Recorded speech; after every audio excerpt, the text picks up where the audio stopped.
Or if he doesn't hurt, at least he's going to slow down the storm with the frost damage. We have a gank in the jungle. DK in trouble. Is he going to pop the Django to the run? No, he's not. He's going to stun someone before he die. Valiant effort. Meanwhile, Clock is going to go for the hit. Oh, okay. Clock is going to go for it. Vanguard already finished. Cloak of Defiance being picked up. Clock is such another hero that has such you know what? I see heroes such as Clock. You guys remember that Vegas game? I'm sure you guys remember that Vegas game where Vegas just ganked everyone. He was so aggressive. But the weird thing is that like he gave his team a huge advantage, but he couldn't win the game with that advantage. Which is that a fault of Clock?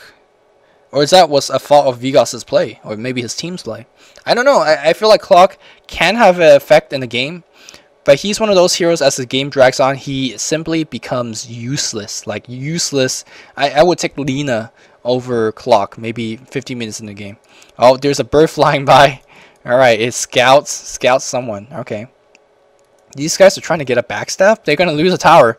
Backstab attempt failed because they couldn't go that way. And now with the Tide in position, we have a teleportation going back. Everyone's TPing back. Oh, Lina does not have a TP scroll 357. What you be doing, sir? Hasted line comes in. Are they going to focus? Yeah, Shaco Shot getting 2. Shaco Shot getting 2. Here comes the title. They need to focus the Tide. Tide gets off, only getting 1. Not the best thing. X is going to be going down very shortly. And we have very good chain line coming in. The Storm is going to zip out. Shaco Shot! Oh my god!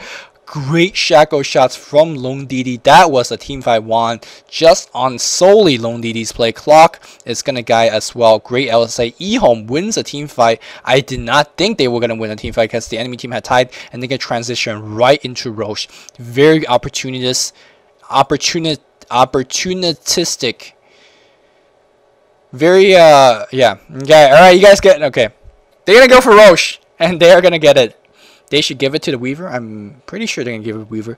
DK getting Aegis is not a good choice because if you do get the Aegis and if you respawn, you're going to lose DK form. So it's just not really good to have DK in general. If you ever get a cheese on DK, that's pretty good though. Weaver's going to get it most likely. Yes, Weaver's going to get it. Yep. BKB gonna... Is he going to go for BKB?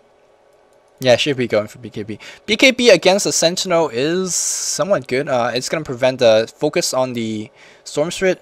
It's going to prevent the Ravage. Although, do you want the enemy team to focus you? I kind of think you do, right? It's like Kekutori, right? I can't even say that right, but according to my plans, you know. Yagami Light right here. Like, focus me, bro. You know, come at me, bro. Like, you kind of want the DKTP, especially he's gonna go for some kind of these support items. I might just go for a Sage. Hey, you know, if you get enough of them, they'll walk backwards. Hey. Alright, Storm Strike close to his BKB. I assume he did die in that last team fight. 1100 go in the bank. Let's see if he has the... No, Smoke of the Sea. No, he has nothing, so he's not that close. Meanwhile, Morphling's got 104 in 22 minutes, still very on track, and he's going for BKB. Alright.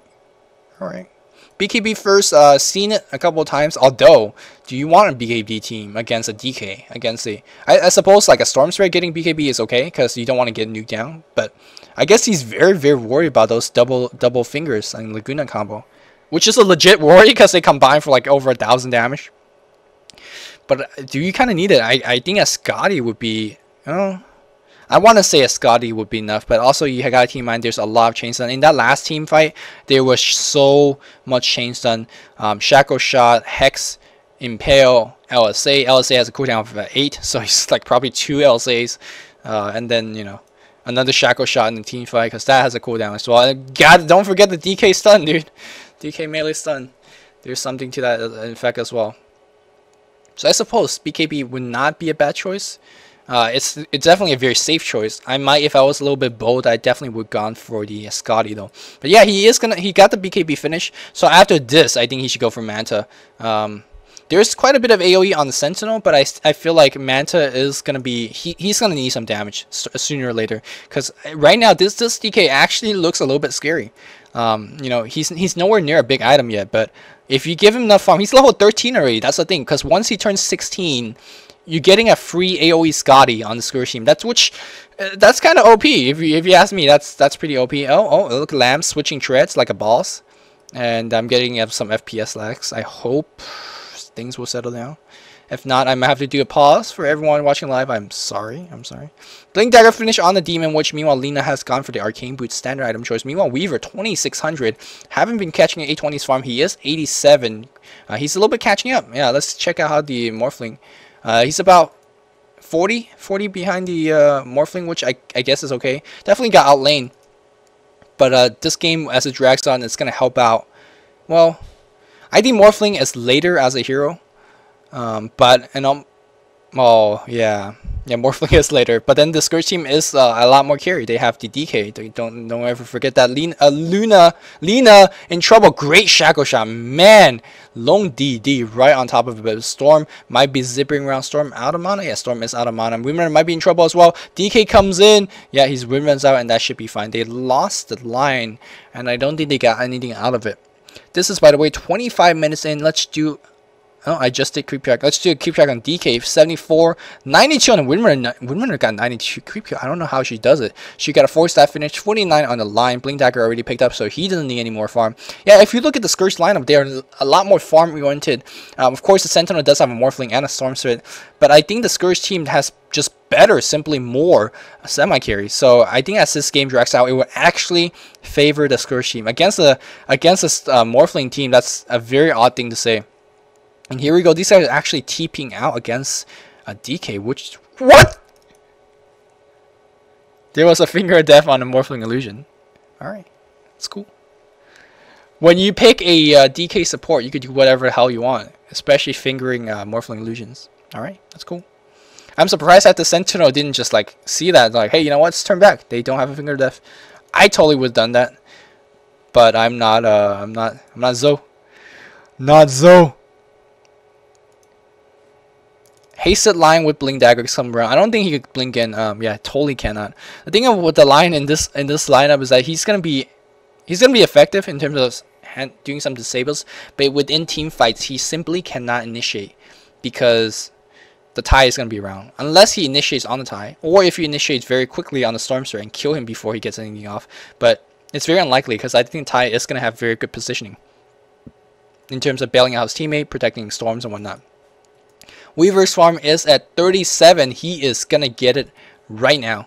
Oh, he's actually TPing top. Alright, okay. See more farm on top. He's going to send a chicken to the secret shop. And someone just finished BK. DK's got BKB. Which, again, do you want the enemy team to focus you? I kind of think you do. He's going to go for like a hardcore DK carry build, which, alright. I just like to remind you once again that 25 minutes ago, he was here missing a first blood because he got Dragon Blood level 1 on a roaming DK. Just saying. Windrunner. See, here's a reason I don't understand Chinese picking clock. They never gank with them. They never ever gank with them. They use him mostly as a chaser, which I suppose fine. Use him as an initiator, I suppose fine. But never gank with them. Is it because the Chinese is very good at map awareness? I want to say yes. Is it because the Chinese are a lot more defensive? I want to say yes. Is it because of the Chinese always carrying TB score and counter gank like a bitch? I want to say yes to that as well. So that's why clock in the Chinese scene, not very effective. But Chinese teams, always first pick him. Yet another hero I think that's good, but a little bit overrated, especially in the Chinese scene, Clockwork. So, again, as the game scales on, I think Clockwork... I'm sure a lot of you Clockwork fanboys out there, like, you know, Luminous... You don't know what you're talking about. Clock's a good hero, and I understand he's a good hero. I seen that Vigos game. I casted that Vigos game. He was totally raping. Did a very good job, and I know why Clock is a good hero. But in the Chinese metagame and the Chinese team playing style, especially in this kind of farm fest, it just doesn't work. It just doesn't work out very well. We are gonna see the relic being picked up already. No. Didn't I see 3800 go earlier? Maybe I was looking at the wrong number. My bad. Still Hasted Lion running around like crazy. What goal is he sitting on? He's got 300 gold in the bank. There's a rocket flare for sight. We're going to see a smoke gang come in. Rocket. We're seeing a hook. Come on, hook someone. Alright. Oh, here's a hook on the stun DK doing so much damage. Oh my god. Clock might be in trouble. Clock's gonna be fine. Meanwhile, Storm initiates, and now line is gonna go down as well. Great initiation. That's where the Clock's good. Use it to gank. BKB being used, but still being out DPS. Oh, he might pick off the tie. No, he's not. No, the Morphling is gonna come in for that kill. He is gonna do it. No, he's not gonna turn it back. So 2 kills so far. For Shackle Shot, give me a Shackle Shot. No, no, he's splitting the illusions. Big good job. Meanwhile, Weaver doing a lot of chasing. He does have the Radiance finish. And yes, being well done by Long DD jacking that kill.